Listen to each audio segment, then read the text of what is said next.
বাড়িতে কয়েক টুকরো মাছ থাকলেই কিন্তু এই অসাধারণ স্বাদের রেসিপিটা বানিয়ে ফেলতে পারবেন। তার জন্য কিন্তু কোনো রাজকীয় আয়োজনের দরকার হবে না। এত সুন্দর দেখতে হয়েছে আর খেতেও কিন্তু দারুণ সুন্দর হয়েছে। রবিবারের দুপুরটা একেবারে জমে যাবে যদি আপনি এইরকম একটা রেসিপি বানিয়ে ফেলেন। নমস্কার বন্ধুরা, আশা করি সকলে ভালো আছেন। আমরাও ভালো আছি। আজকে যে রেসিপিটা বানাচ্ছি সামান্য একটু মাছের টুকরো দিয়ে এই রেসিপিটা তৈরি হয়ে যাবে। চলুন তাহলে কেমন করে বানিয়েছি দেখা যাক। আমি এখানে 500 মতন বাসমতি চাল নিয়ে নিয়েছি। এই বাটি মাপে 2 বাটি হবে। এটাকে আমি ভালো করে জল দিয়ে ধুয়ে নিচ্ছি। 2-3 বার ভালো করে ধুয়ে নেব। যতক্ষণ না জলটা স্বচ্ছ হচ্ছে ততক্ষণ আমি ধুয়ে নেব। 2-3 বার ধুলেই ঠিক হয়ে যাবে। দেখুন জলটা এবার বেশ পরিষ্কার হয়ে গেছে 2-3 বার ধোয়ার পর। এবার আমি চালটাকে ভিজিয়ে রাখবো আধ ঘন্টার মতন। আপনাদের হাতে যদি টাইম থাকে তাহলে ঘন্টাখানিক ভিজিয়ে রাখতে পারেন। কয়েকটা রুই মাছের টুকরো বাড়িতে ছিল, নিয়েছি। এর মধ্যে দিয়ে দিলাম হাফ টেবিল চামচ মতো নুন, হাফ টেবিল চামচ মতো হলুদের গুঁড়ো আর সামান্য একটু লঙ্কার গুঁড়ো দিয়ে আমি সব কিছু ভালো করে মাখিয়ে নিচ্ছি। মাছের গায়ে ভালো করে মশলাগুলোকে মাখিয়ে নেব। এই রান্নাটা খুবই সোজা, যে কেউ একবার দেখলে পরে কিন্তু রান্নাটা করে ফেলতে পারবেন। আর খেতেও কিন্তু খুব টেস্টি। বাড়ির বড় থেকে ছোট সবাই কিন্তু এই রেসিপিটা পেলে দারুণ খুশি হয়ে যাবে। কড়াইতে তেল গরম করে নিয়েছি। তেলটা খুব গরম করে নেবেন, নাহলে তেলটা কিন্তু কম গরম থাকলে পারে মাছগুলো কিন্তু কড়াইয়ের সাথে চিপকে যায়। এই ছোটো ছোটো টিপসগুলো আপনাদের জানাচ্ছি। যারা জানেন না, একেবারে বিগিনার্স, তাদের জন্যে আশা করি তাদের একটু উপকার হবে। মাছগুলোকে আমি বেশ কড়া করে ভেজে তুলে রাখলাম। এবারে বাকি মাছগুলোও ওই তেলে আমি ভেজে নেব। মাছটাকে আমি একটু কড়া করেই ভাজছি। আজকের রেসিপিটাতে একটু কড়া করে মাছ ভাজলেই রান্নাটা ভালো হবে। বাকি মাছগুলোকে আমি বেশ কড়া করে ভেজে তুলে রাখছি। সমস্ত মাছগুলোকে আমি একটা অন্য পাত্রের মধ্যে তুলে রাখছি। এবারে ওই তেলের ভেতরে আমি দিয়ে দিচ্ছি 3খানা পেঁয়াজ কুচি। মাঝারি সাইজের 3খানা পেঁয়াজকে কুচো করে দিয়ে দিলাম ইঞ্চিখানেক আদা কুচি আর কয়েকটা রসুনের কোয়া, আর দিয়ে দিলাম একটা টমেটো কুচি, আর দিয়ে দিচ্ছি খানিকটা কাজু বাদাম দিলে রান্নার টেস্টটা খুব সুন্দর আসবে। দিয়ে দিলাম। দিয়ে এবার এটাকে আমি মিনিট 2 ফ্রাই করে নিচ্ছি। অনবরত নাড়তে হবে। খুব বেশি ফ্রাই করব না, একটুখানি নরম হয়ে গেলেই হয়ে যাবে। মিনিট 2 মধ্যেই কিন্তু এটা রেডি হয়ে যাবে। দেখুন, দেখেই মনে হচ্ছে পেঁয়াজ টমেটো কিন্তু অনেকটাই নরম হয়ে গেছে। এবার আমি এটাকে অন্য একটা পাত্রের ভেতর তুলে রাখছি।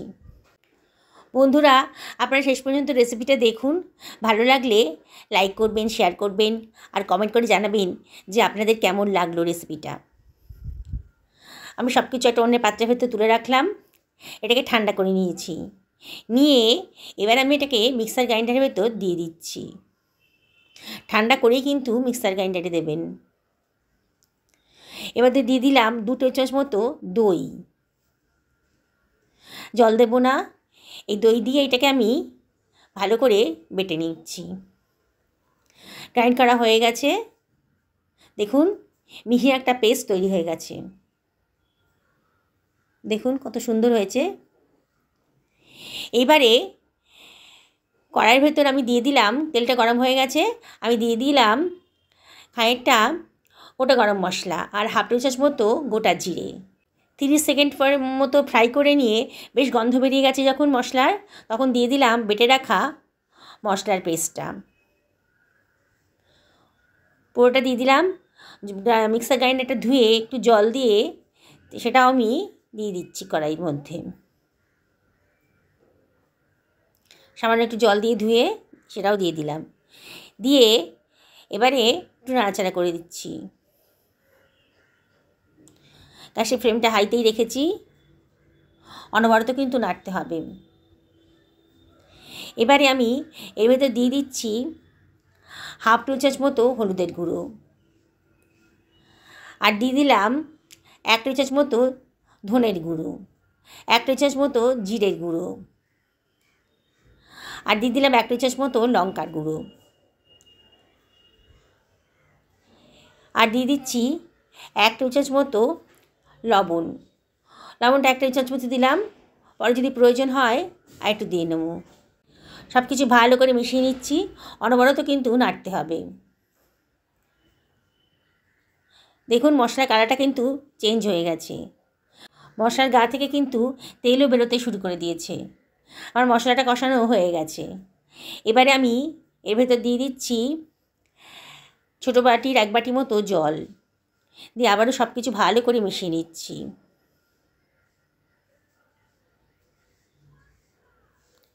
সব কিছু ভালো করে মেশানো হয়ে গেছে, ঝোলটা আবার ফুটতে শুরু করে দিয়েছে। দেখুন ঝোলটা বেশ ফুটে উঠেছে। এবারে আমি এর ভেতর দিয়ে দিচ্ছি আমার ভেজে রাখা মাছগুলো। সবগুলো মাছ আমি এর ভেতর দিয়ে দেব, দিয়ে আবারও সব কিছু ভালো করে মিশিয়ে নিচ্ছি। কিছু ভালো করে মিশিয়ে নিয়েছি, নিয়ে এবারে আমি এটাকে ঢাকা দিয়ে দেব। লো ফ্লেমে মিনিট 5 রান্না হতে দিলেই কিন্তু সব কিছু রেডি হয়ে যাবে। এটাকে আমি ঢাকা দিয়ে দিলাম 5 মিনিটের জন্য লো ফ্লেমে। একটা হাঁড়ির মধ্যে জল নিয়ে নিয়েছি, জলটা যখন গরম হয়ে গেছে তার ভেতরে দিয়ে দিলাম গোটা গরম মশলা আর তেজপাতা, আর দিয়ে দিচ্ছি এর ভেতর 2 টেবিল চামচ মতো লবণ। লবণের পরিমাণটা একটু বেশিই নিচ্ছি। আর দিয়ে দিলাম 1 টেবিল চামচ মতো সাদা তেল। এবারে জলটা বেশ ফুটে উঠেছে যখন, তার মধ্যে দিয়ে দেব আমার ভিজিয়ে রাখা চালটা। আধ ঘন্টার ওপর হয়ে গেছে চালটা ভিজিয়ে রেখেছিলাম। চালটা এবার এর ভেতরে দিয়ে দিচ্ছি, দিয়ে সব কিছু ভালো করে মিশিয়ে নেব।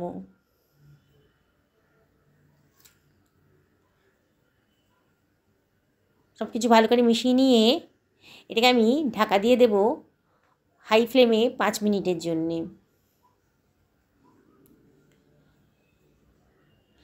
5 মিনিট পরে ঢাকাটা খুলে নিয়েছি। দেখুন আমরা কিন্তু ভাতটা ফুটতে আরম্ভ করে দিয়েছে। চালটা ভেজানো ছিল, চালটা এবার দেখছি এখনও 60% মতো সেদ্ধ হয়ে গেছে, আরও খানিকটা হবে।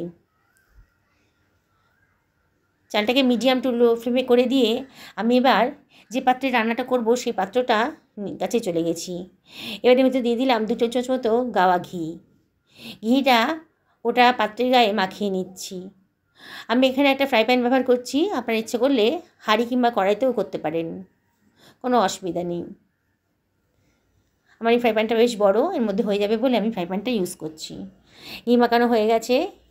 এইবারে আমি এর মধ্যে ঢেলে দিচ্ছি মাছের যে গ্রেভিটা ছিল, সেই গ্রেভিটা আমি এর মধ্যে দিয়ে দিলাম। তারপরে এর মধ্যে আমার ভাতটা কিন্তু 80% ওপর সেদ্ধ হয়ে গেছে। এবার ছাঁকনি করে খানিকটা ভাত আমি গ্রেভিটার উপর ঢেলে দিলাম, আবারও খানিকটা ভাত গ্রেভিটার উপর দিয়ে দিচ্ছি, ভালো করে ছড়িয়ে দিলাম। দিয়ে এরপরে দিয়ে দিলাম বেরেস্তা ভাজা। পেঁয়াজ ভাজাটাকে আগে থেকে করে রেখেছিলাম, বেরেস্তা দিয়ে দিলাম, একটুখানি বিরিয়ানি মশলা দিয়ে দিলাম। আপনার কাছে বিরিয়ানি মশলা না থাকলে গরম মশলাও ইউজ করতে পারবেন।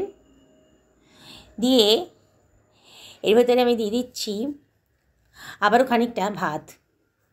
বাকি যে ভাতটা ছিল সেই ভাতটাও আমি এর মধ্যে দিয়ে দেব। তারপরে পুরো ভাতটা দেওয়া হয়ে গেছে। এবার আমি মাছটাকে দিয়ে দিচ্ছি, গ্রেভি মাখানো মাছটা ওপরে দিয়ে দিলাম। দেখুন বন্ধুরা, বানানোটা কত সোজা আর খেতে কিন্তু সত্যি অসাধারণ। রোজ তো আর ভাত খেতে ইচ্ছা করে না, মাঝে মাঝে এরম করে রান্না করে নিলে খেতেও কিন্তু সুন্দর লাগবে, মুখের টেস্টও বদল হবে, খুব সুন্দর খেতে লাগবে। এবার আমি দুধে ভেজানো কেশরটা দিয়ে দিলাম। গরম দুধের ভেতর খানিকটা কেশর ভিজিয়ে রেখেছিলাম, সেটা উপর থেকে ছড়িয়ে দিচ্ছি। আপনাদের কাছে যদি কেশর না থাকে তাহলে সামান্য একটু দুধের মধ্যে একটু হলুদ দিয়ে এটাও ছড়িয়ে দিতে পারেন। তারপর দিয়ে দিলাম 2 টেবিল চামচ মতো গাওয়া ঘি।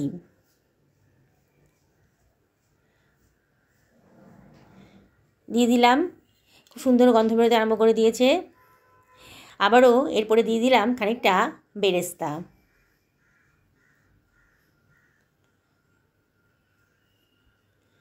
তার মধ্যে দিয়ে দিলাম খানিকটা ধনেপাতা কুচি,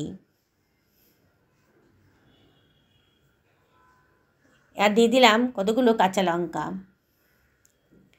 এবারে আমি ঢাকা দিয়ে দিচ্ছি। ঢাকার উপরে যে ছিদ্রটা আছে সেই ছিদ্রটা আমি একটু কাগজ দিয়ে বন্ধ করে দিচ্ছি। তাহলে পুরো ভাপেই রান্নাটা আমার হয়ে যাবে, কোনো স্টিম বেরোবে না, পুরো ভাপে ভাপেই রান্নাটা হয়ে যাবে। একটা তাওয়া গরম করে নিয়েছি, এই তাওয়াটার উপরে এই প্যানটাকে আমি বসিয়ে দিচ্ছি।